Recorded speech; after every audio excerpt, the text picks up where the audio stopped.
The woman suddenly reappeared after vanishing for 7 years. The man's eyes turned red in an instant. A colleague asked if they knew each other, but he bit his lip and said no. 7 years ago, the woman was convicted of murder, but the man always believed she had her reasons. Back then, the woman forced a breakup. The man refused. Eddie took out a ring he had prepared for years, but the woman slapped it away without hesitation. Then she walked away, leaving him broken. Despite her cruelty, the man never gave up. 2 years later, he waited outside the prison, but she never came out. A kind guard told him she was released 3 months early for good behavior. She never told him. The man realized she was still just as cruel. 5 years passed, and fate threw them together again.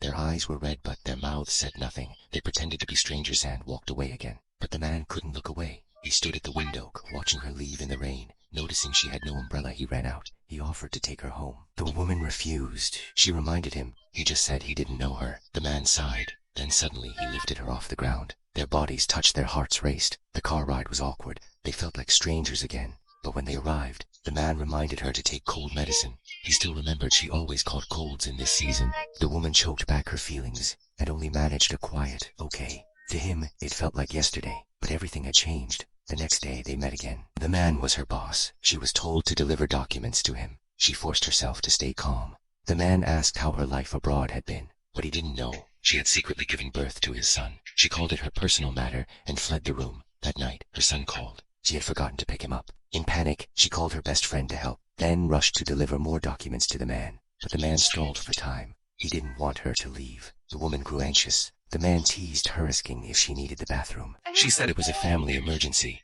The man smirked. What is it, a fire? She snapped back. No, water leak. The man laughed and finally let her go, but he insisted on driving her home. At her apartment, her best friend arrived with her son. A boy called her Mom. The man stood frozen.